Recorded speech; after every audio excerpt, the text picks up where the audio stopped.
Hi, I'm Kim. And I'm Felicia. And we're from the Harry Potter Revisited podcast. Each episode is based on the next chapter in the series. We make inappropriate jokes and crass comments along the way. Check out Harry Potter Revisited on iTunes, Stitcher, or your favorite podcast app. Bye, Felicia.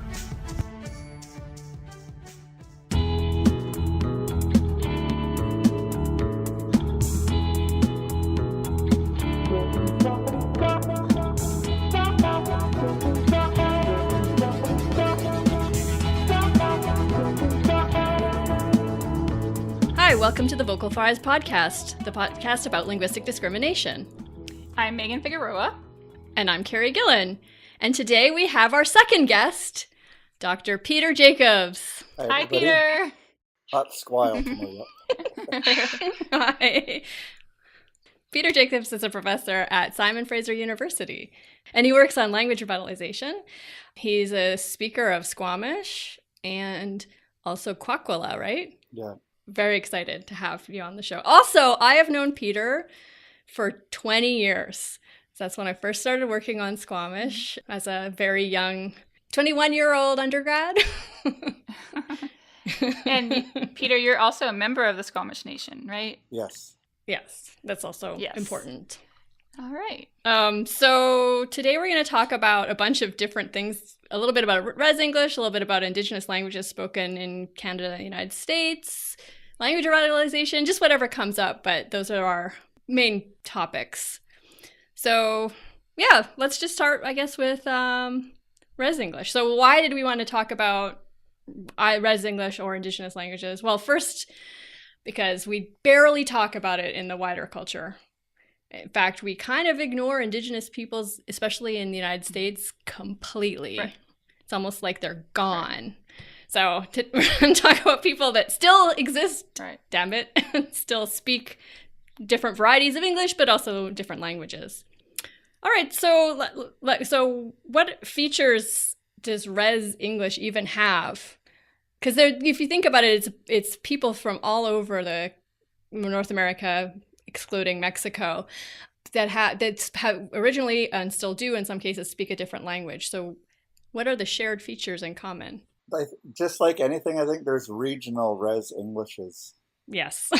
Because I come from two different language groups in BC, I know the Rez English of these two different areas. And my first story is I was down in Arizona a number of years ago with my cousins from Squamish, and we met a relative of mine who lives, from my mom's side of my family, she lives in the Phoenix area. And so we hadn't seen each other for a while, and we start talking.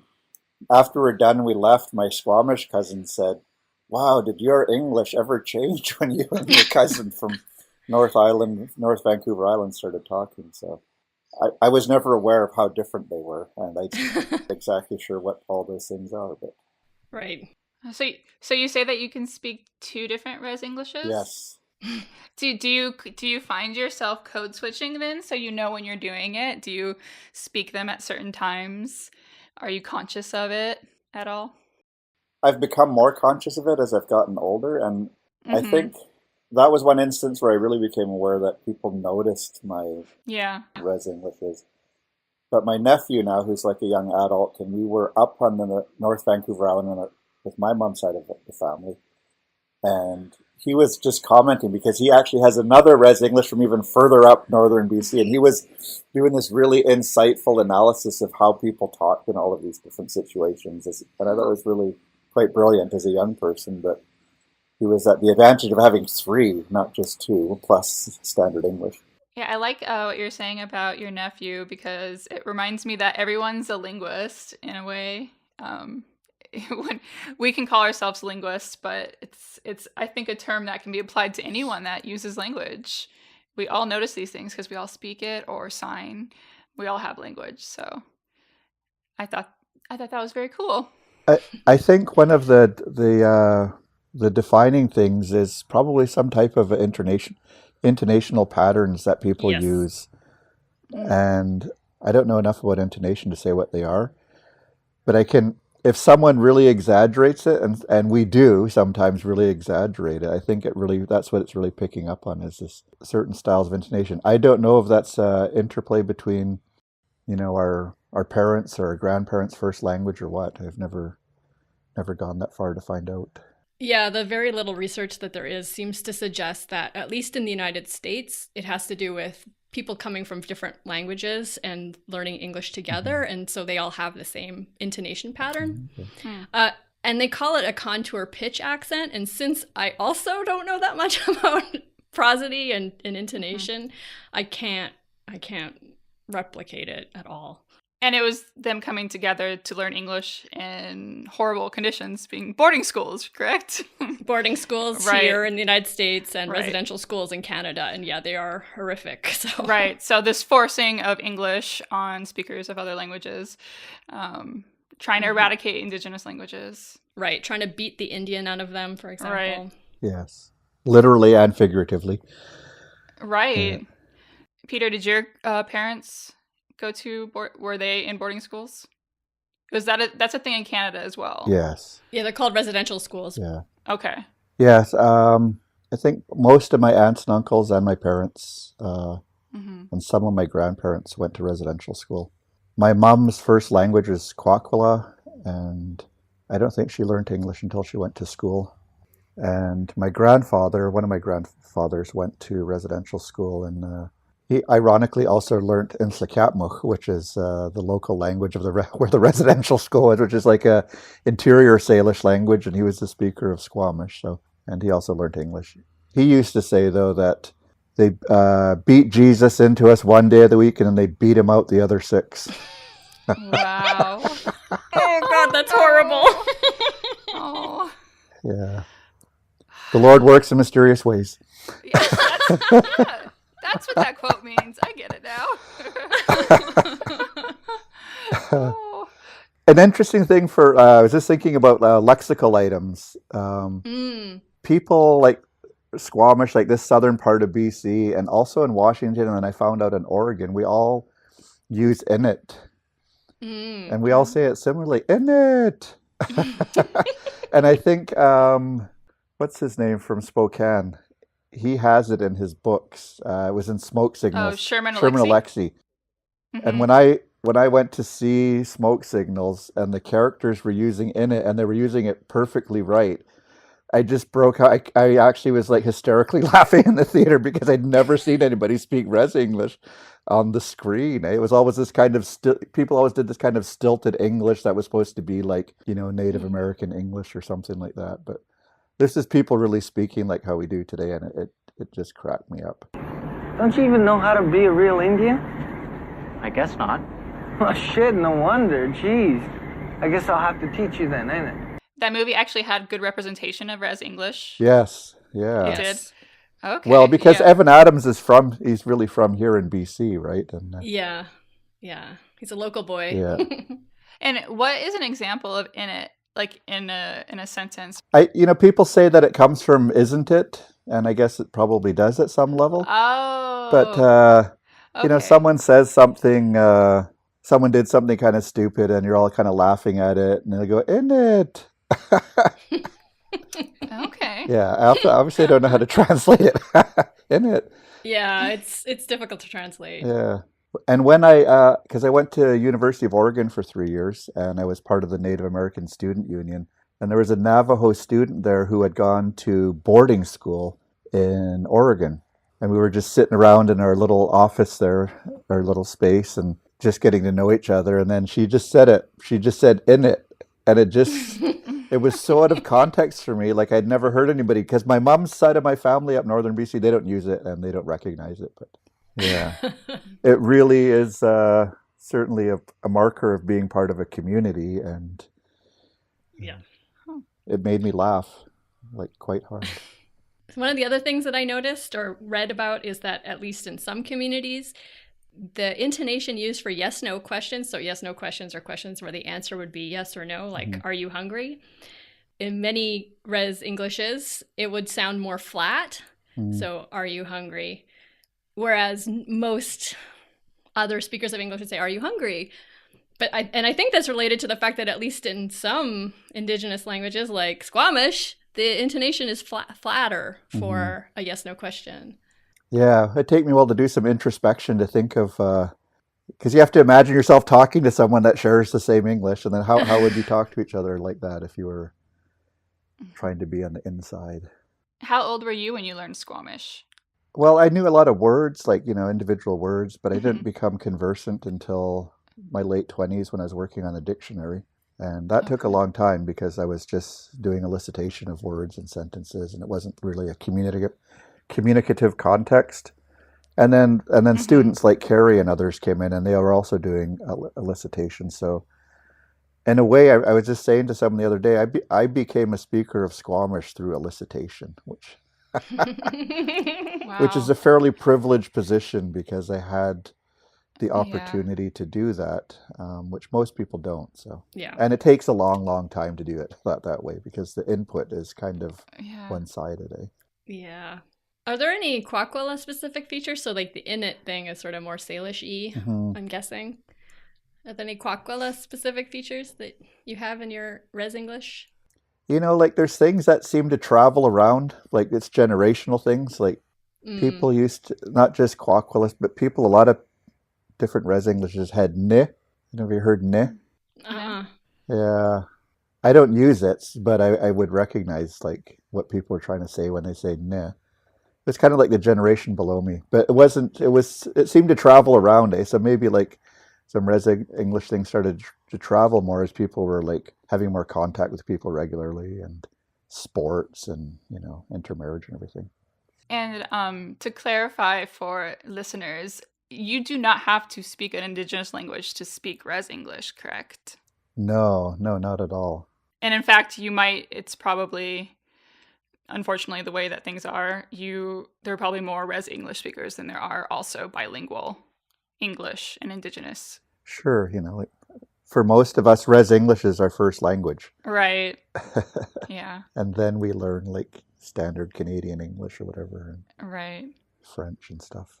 And then at some point you may learn your tribal language, but a lot of times that comes later in life for people. Is that right? Yeah, things are changing, and a lot of it is there's a lot more going on than there was even like 20 years ago when Carrie started working with Squamish. So Yeah, now there's an immersion school, so kids Yeah. Oh, can wow. learn at least. yeah. Yeah. Also, tribal is not a word we use in Canada. Oh, what do you use? Nation, So I guess. national language? If you're doing Nation. First adjectival Good question. Yeah. First Nation language. First Yeah. Nations language, I think you would say. Okay. Or if it's not First Nations, because again, if it's Inuit, they're not First Nations. They're Inuit. They're separate. Uh-huh. So it's complicated. That's why I keep using indigenous Yeah. because Okay. it's a sort of a catch-all for a much larger group. Yeah. Okay. Until we all fall in line, we're just going to have to wrestle with all of that, eh?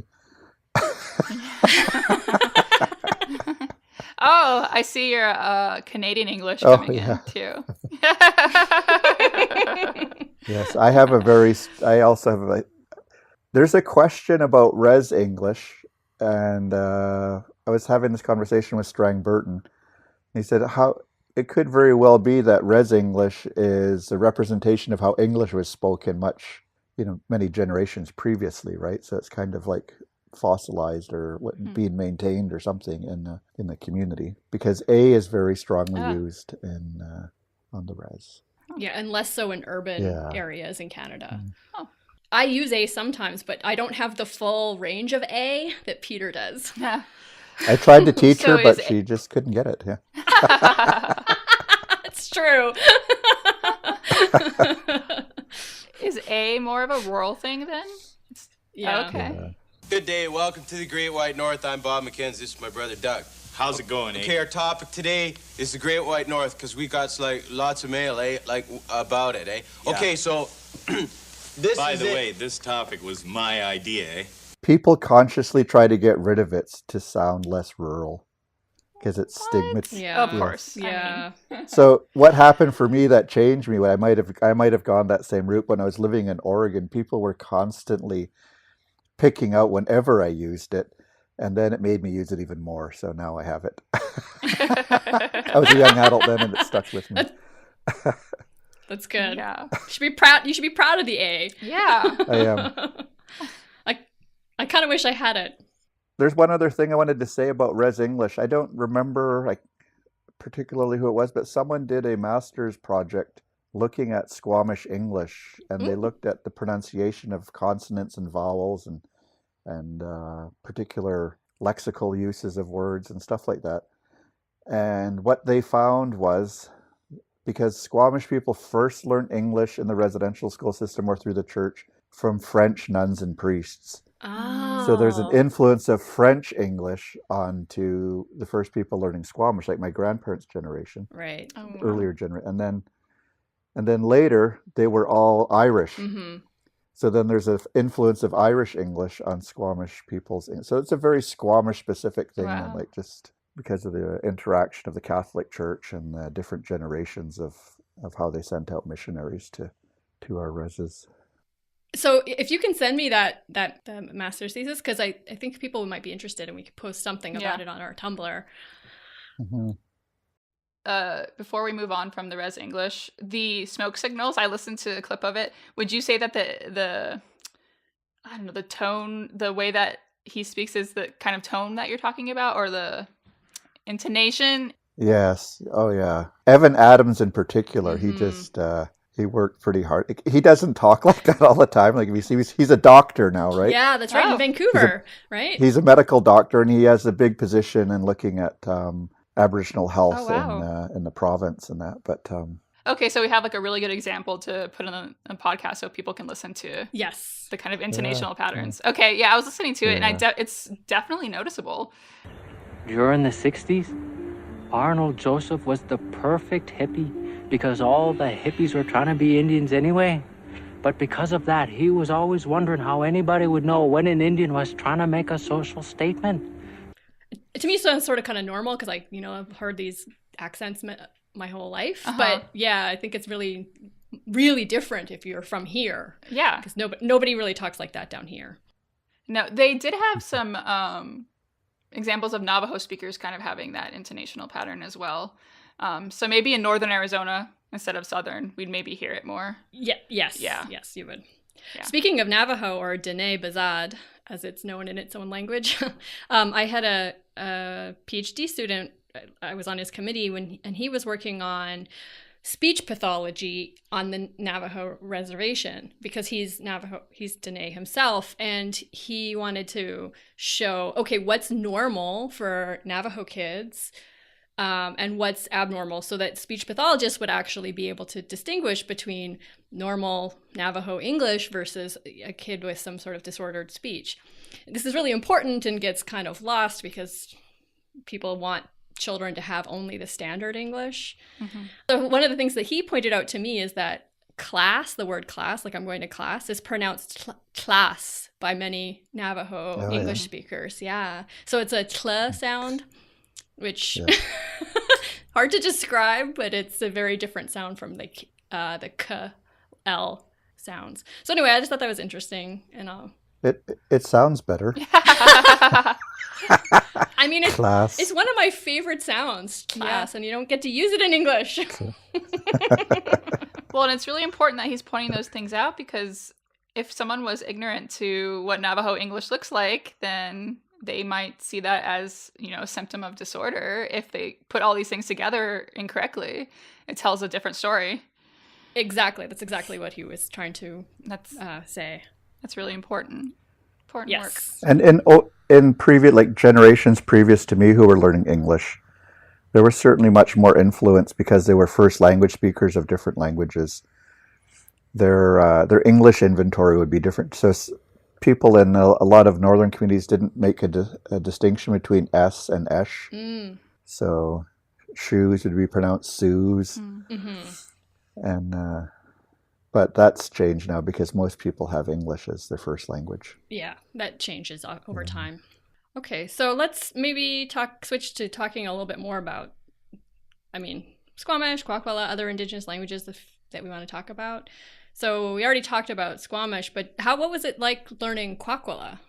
Well, my dad's not a first language speaker of Squamish, and so I didn't grow up learning the language for him. We just kind of had some common words that we all knew, like posh for cat, and skumite for dog, and Sahwa, because as a kid, you could say Sahwa, which means to pee, so you could say it in public without, embarrassing your parents. And Michin for head lice. Oh, right. These like small group of words that we all knew. There's some plants that we knew because we used to go and pick them, and so we knew the Squamish words for that. But in Kwakwala, though, my mom is a first language speaker, and everybody, all of her siblings and my grandparents, and so when we went to visit them, people didn't speak English unless they were talking to us, and so I was surrounded by the language in a much, much different way than Squamish. And I've done some immersion learning now in Kwakwala, and some of it is just feeling like things are getting unlocked. Like, oh yeah, that's what that word is, or that's how you say that. Like I'm not around it enough to have that all the time, but I think I'm somewhere farther along in Kwakwala in terms of exposure from my youth than Squamish by far. Right. However, like I said, in that generation, everybody was Kwakwala speakers. Now, when we're doing counts out of like 8,000 people, there's probably maybe 150 who are first language speakers. So that's changed drastically in the last 20 years. Yeah, that shows just how quick these transitions can be. Yeah. These language shifts, as they're called. Yeah, because when I was a kid, there's probably like a couple thousand, wow. Right. So that leads us right into language revitalization, which is trying to stop that and turn the tide the other direction, get people to speak the indigenous language again. So I know that you're involved with that. Do you want to talk about anything in particular, your research or a project that you're involved with? Yeah, a lot of our communities started with language activities in the 70s, and it was very much mirrored with what was going on for French at the time, which was like 3 times a week for 20 or 30 minutes. And so then a lot of our communities got agreements from the school boards that we could teach our languages instead of French in elementary school. But of course, like anybody who's taken French that way does not become a French speaker. Right. Anybody who takes their indigenous language that way also does not become a speaker of their language. And it becomes like a language appreciation type of a activity, right? You become aware of it and gain some appreciation for the differences between languages, but you do not become a speaker. And since that time, though, like some communities, not a lot in BC, but a few have moved towards having their own immersion schools, like modeled somewhat after the French immersion schools here in Canada, and then just branching out with other immersion communities around the world who are doing similar things, like the Maoris in New Zealand and the Hawaiians in Hawaii have led the way in promoting immersion now. And so a lot of us are moving to immersion style teaching in many different ways, whether it's in the elementary school or high school. And then a big movement that is happening right now is 2-year immersion programs for adults. And it's full-on immersion for like 1,800 hours over 2 years. And I don't know, was the American Army or whoever was recommending how many hours it would take to become like a conversational speaker of a language. And so people have been have been creating programs like this now. And a young guy in our Squamish community did that.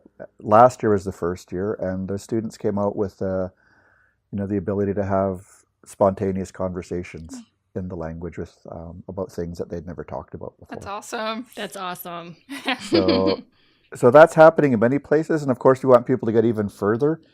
But the fact that we can get that far in a year says like it's not hopeless or impossible. It just requires dedication and the space and the money to do it, right? Yeah. And so there's a second cohort going through this year, and I just saw them the other week, and I saw them at the very beginning, and they were all like a little bit scared, and then a few weeks later, are able to have some little conversations about stuff in Squamish, and they're not doing reading and writing, so it's not a literacy-based approach mostly. Yeah. So that's the kind of overview now where we're at. Like we're actually finding, that the adults are really the important people right now in our communities, because they're the ones that are doing all the programming. They're the ones that are teaching. They're the ones that are developing resources, and including and putting myself in this group. Like we are all additional language learners of our own indigenous language. For me, Squamish is like my fourth language that I've spent time learning, and so it's not even my second one. So we feel very positive about the possibilities now. Like we just struggled so long and trying to do things in the school system, and there's still a good place for that, but we have to be realistic about how much language our youth are going to get out of an in-school program like that. Right. And also, once there's lots of adults speaking, it makes it easier for children to speak it too, because there's more people for them to talk to. Yeah. So, yeah, that's awesome. Do you notice that are there people that are teaching their kids as the kids are babies and growing up? Is that happening at all? There's not a lot of it yet. I was in a program called Mentor Apprentice, where I was the mentor, the speaker, and then there was a younger adult, and he was the apprentice. So we spent a lot of time, like hundreds of hours, just speaking Squamish and doing different activities, kind of unstructured. But his son would join us often, especially at the very beginning, and he would just he was not even 2 yet. So he's talking with his son, and when his son sees me, he'll make sure to say something in Squamish, you know. That's awesome. But I was, the research though on, bilingual families is kids need to have one other family where the parents and kids are using the language in order for the kids to spontaneously use it without being prompted, So that's the next step. Got to find another family to do that with, and then the kids will naturally just speak. That's our hope. Right. There is one of our students when I was out teaching at UVic. Him and his wife, I don't know, they hired or they worked with another young adult, and they became conversational speakers of Mohawk. And then they had kids, and they made an agreement to only speak Mohawk to their kids. And so their kids only speak Mohawk at home. They're the first language speakers of Mohawk in that particular community who lost all their speakers in the last 20 years or so. And so that's pretty exciting. And the kids are they're very strict, So if they catch the parents slipping into English, or and they'll say this in Mohawk, that language doesn't belong in this home. Speak Mohawk. I love it. That's so great. That makes me happy. So we wonder what they're thinking, but they're thinking that it's theirs, right? Which it is. That's great. Yes. Yeah. Yes, it's their language and it's their identity. Yeah. When I did some field work in Labrador, there was a girl who, I'm sure she did speak English, but she didn't speak English in front of me. She only spoke Inuiman in front of me, which was just awesome. Wow. I loved it. Gave me hope. So there's a real hunger in our communities for, I often get asked by people who don't know anything about what's going on, how do you get your youth involved? And I'm like, I don't think the question is how do we get them involved, because they're really hungry for, to know more about themselves, their history, and their language.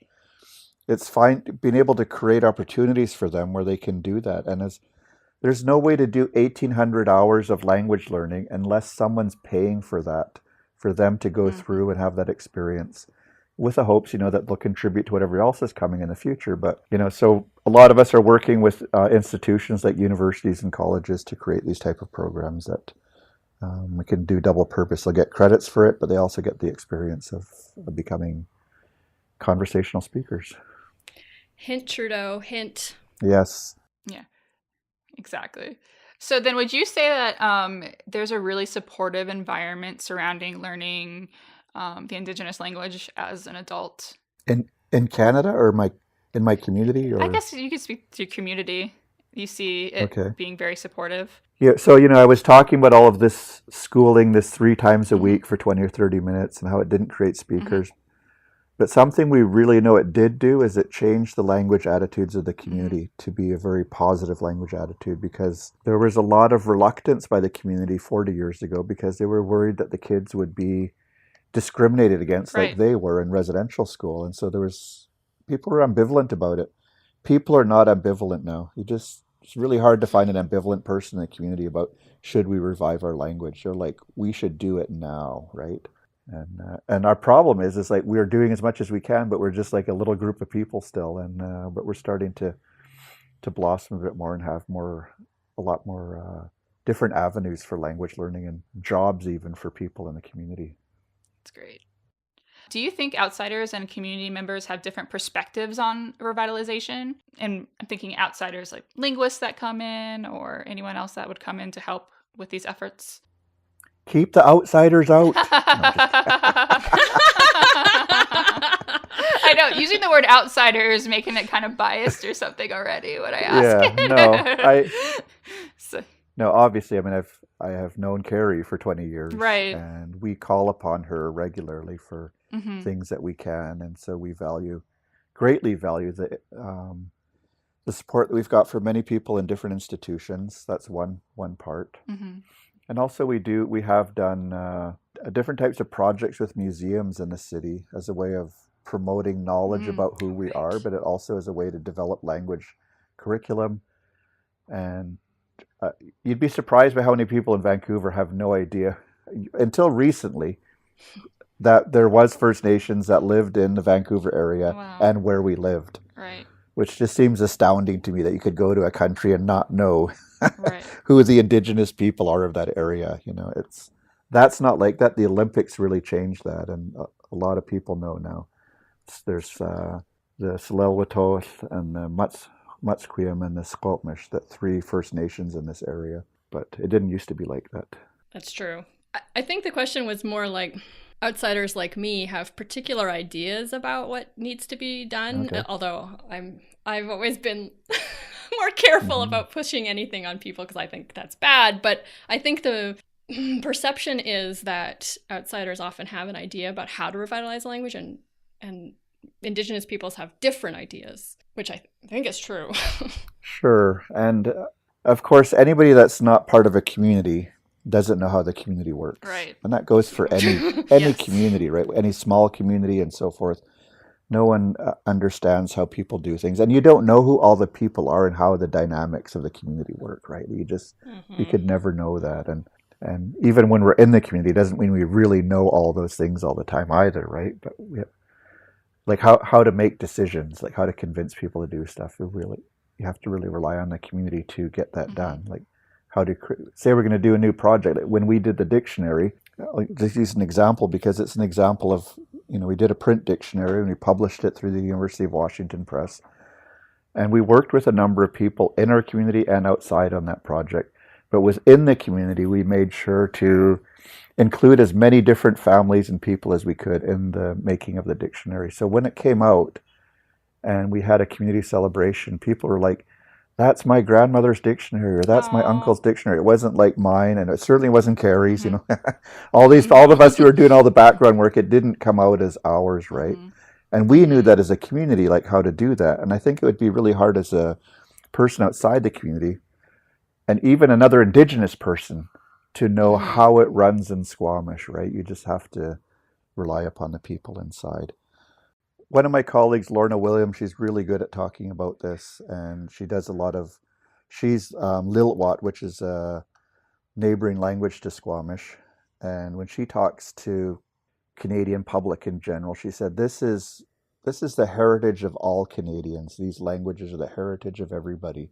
Yeah. And it'll make Canada a stronger and greater place to be if these languages are respected and promoted and they thrive, and it will be there will be benefits to everybody, right? Yes. Yeah. And she says it much better, but anyway, she's a real big advocate of like drawing in everybody that's willing to help, right? Yeah, I think that's really important. Yeah. And then what was the other thing you wanted to talk about? Oh, prejudice. Yes, please. This is a really difficult, how do you even start? Yeah, this is what we say about Canadians is people like Americans going like, people are so polite in Canada. But you can be polite and racist at the same time. It's very easy to do.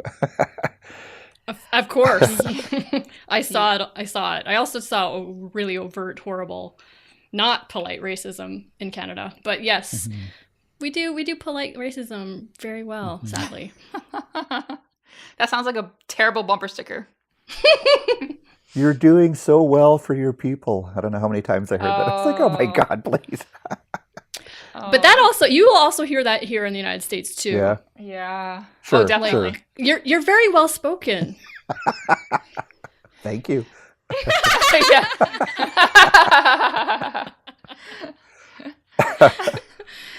Oh, yes.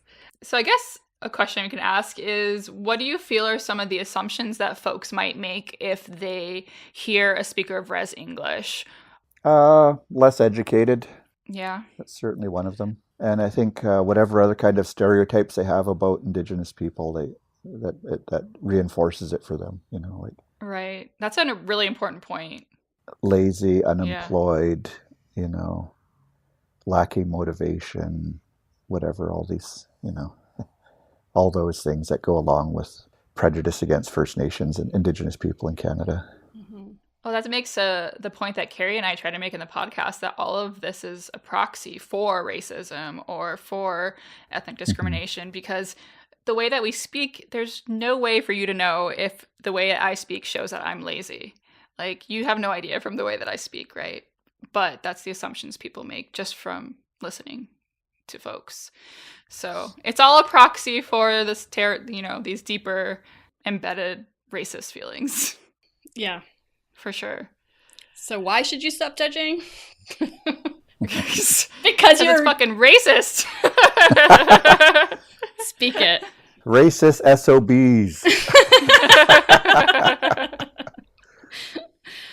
About my own speech. And it's also not just the things we were talking about already, like intonation and lexical items, but the way you carry on a conversation. Yes. Mm-hmm. Mm-hmm.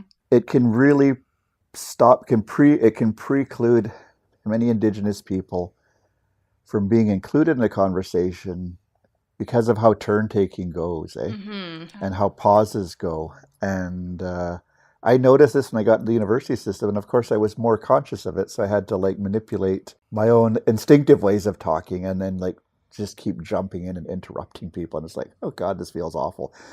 But this is the only way I'm ever going to get something done, if I don't keep interrupting people. And it's like, so I had to give up something in order to talk in that situation. Because if I didn't, people would just assume that I was agreeing with everything. I'm like, no, we're just going to sit back and wait for everybody to get their thoughts out, and then we'll come and talk. But I realize that time is never coming. No one has that assumption about how our conversations are going. I'm going to have to change that in order to get my point across. Yeah, that's a really good point that I hadn't thought about consciously when we were talking about this, but I have thought about it previously, that there's just a different way of communicating. I mean, you expect that. Different cultures have different ways of communicating, but white people like me have a tendency to forget. So I think, along with the prejudice is also that, we don't have something to say, or we don't really have anything, we don't feel very confident about ourselves, and all these other things about because we're not doing the conversational style of most Canadians, I guess. I don't know if that's even true, but, Carrie obviously said she's not like that, but, it's different anyways, right? I think this must tie into, I've heard the stereotype that Indigenous people are soft-spoken. So that must be kind of connected to that as well, do you think? Yeah, it's definitely slower. To hear people talk fast sounds very strange. There are some people in the community who maybe didn't grow up in the community, and they talk really fast, and everybody's trying to get them to breathe or something. Yeah, that's one thing. So the speed is definitely different. I hadn't really thought of the soft-spoken thing. To me, that's very individual. I mean, yeah. At least in my experience, that doesn't mean that the prejudice doesn't exist or the bias, but I've never had that thought. Okay. I know this is very Canadian specific, but I'm sure there's parallels in the States too. I've been telling people whenever I get a chance, you need to let decision makers in your community, whether that's politicians and others, to know that you're aware that there's language revitalization going on and you support it. And if there's legislation, you support that. Because people in power assume that if no one says anything, that no one cares, right? And once people, this is my experience, once people know what we're doing, and that they might imagine it's a hopeless cause at first, but then they hear all the cool things that have happened, and they're very excited. How could I know more about that? So even learning more about what's going on in your local communities, because our argument about language revitalization is all these languages grew up in a local area. And wherever you're living is a local area of a language that is probably a group of people are seeking to revive it and to become, at least aware of that and acknowledge it. That's not a small step for the greater cause, that if people know and acknowledge that and then find out, there's, I don't know, in the differences in the communities, some of us are much further ahead than others, and some communities really need a lot of outside help, and that could be advocacy of some sort in helping people to make those next steps, right? In terms of prejudice, this is always true. People who have prejudice, as soon as they get to know people, it gets much harder to carry on with any kind of generalized statements about Indians or, or about people living on the res or all of these, these things. And there's those, most First Nations communities I know here in this area of the world do many things that are open to the public in general, people to come and participate and join in and get to learn. Because it's not about having like a set of things like you should be doing. It's like learning how we learnt by being with each other and hanging out and doing things together. And then people really incorporate that into their lives sometimes here. And I think that maybe people don't realize the openness of the local First Nations communities and Indigenous communities in their area that most of us are. Yeah, that's true. I mean, I think most people don't realize that, yeah, there are things you can participate in. There are some things that you can't, but many things you can. So that's a good point. I hadn't thought of that. Thank you.